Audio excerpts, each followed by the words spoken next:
नमस्कार सखींनो. तर ह्या व्हिडिओमध्ये मी तुम्हाला फ्रंट लोड वॉशिंग मशीनचं जे डीप क्लिनिंग आहे ते दाखवणार आहे. तर हे माझं LGचं मॉडेल आहे. फ्रंट लोडचं 6 kgचं आहे आणि हे घेऊन आता जवळजवळ 9 वर्ष झाली, तरी खूप छान वर्किंगमध्ये आहे हे. आणि चला तर मग वेळ न घालवता सुरू करूया व्हिडिओला. तर इथं मी LGचं डिस्केलिंग पावडर आणलेलं आहे. हे तुम्ही फ्रंट लोड आणि टॉप लोडसुद्धा यूज करू शकता. 250 रुपये ह्याची प्राईस आहे. आणि इथं सर्व त्यांनी वॉशिंग मशीनचं बेनिफिट्स काय आहे, हे यूज केल्यामुळं मेथड काय आहे, हे सर्व त्यांनी दिलेलं आहे.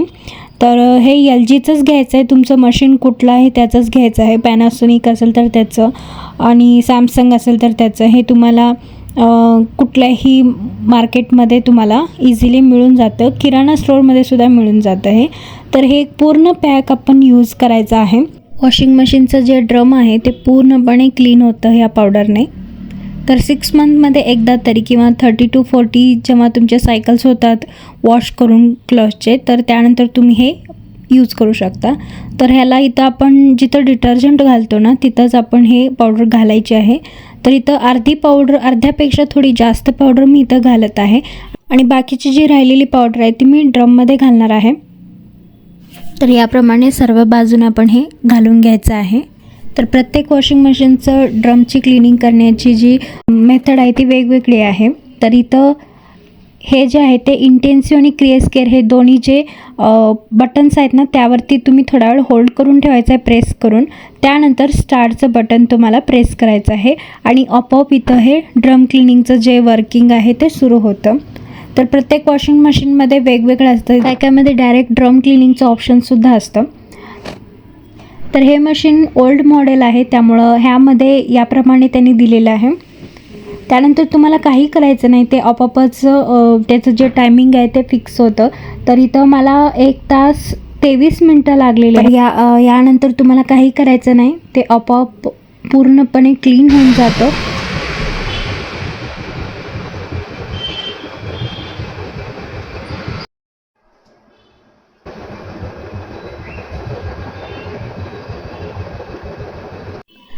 तर ड्रम क्लीन झालेला आहे आणि तुम्ही बघू शकता किती स्वच्छ निघालेलं आहे.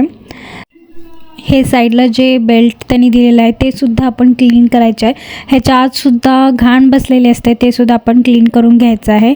तर इथं मी एक सॉफ्ट स्पॉन्ज घेतलेला आहे याप्रमाणे आणि तसंच तुम्ही ब्रशनं सुद्धा हे क्लीन करायचं आहे. तर पहा किती घाण बसलेली आहे यामध्ये.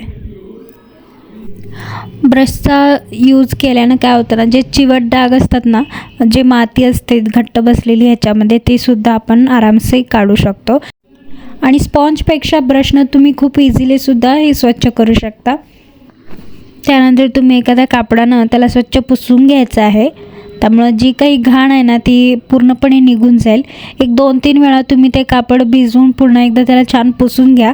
तसेच या रिंगच्या वरच्या साईडला सुद्धा तुम्ही ब्रशनं किंवा स्क्रबरनं स्वच्छ करून घ्या. तसंच हे साईडचं जे डोर आहे ते सुद्धा तुम्ही एकदा क्लीन करून घ्या, आतून आणि बाहेरून. त्यानंतर इथं खाली जे ड्रेनेज असतं ना ते सुद्धा तुम्ही स्वच्छ करणं तेवढंच गरजेचं आहे. आणि एक लक्षात ठेवा, जेव्हा तुम्ही हे ओपन करताना पाईप त्यावेळेला तुम्ही खाली एक मॅट तरी ठेवा किंवा एक छोटंसं मी जसं मग ठेवलेलं आहे इथं ते तसं ठेवा. कारण याच्यामधलं काही वेळेला पाणी एकदम बाहेर येतं, त्यामुळं पूर्णपणे वॉशिंग मशीनच्या खाली जाऊन घाण होऊ नये.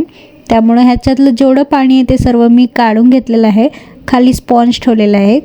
आणि त्यानंतर इथं जे साईडला त्यांनी दिलेलं आहे त्यामध्ये खूप घाण बसलेले असतात. काही वेळेला आपली केससुद्धा त्यामध्ये काही कपड्यांमध्ये असेल तर ते सुद्धा केस एक वेळेला त्यात येतात. आणि बघा तुम्ही इथे किती घाण बसलेली आहे. त्यामुळे हे स्वच्छ करणं खूप गरजेचं आहे. ॲटलिस्ट एक 3 महिन्यातून एकदा तरी तुम्हाला हे स्वच्छ करायचं आहे, जेणेकरून काय होतं ना, ब्लॉक होणार नाही ते. आणि मी हे जे काढलेलं आहे ते पूर्णपणे स्वच्छ करून त्यानंतर मी ह्याला इथे पुन्हा आणि घालून क्लोज करणार आहे.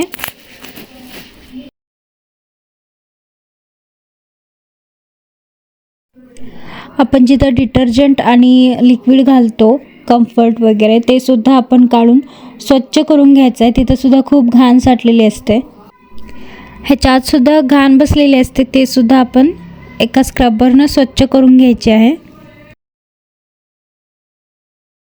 सगळ्यात शेवटी मी वॉशिंग मशीनला एका स्वच्छ कापडानं पुसून घेणार आहे.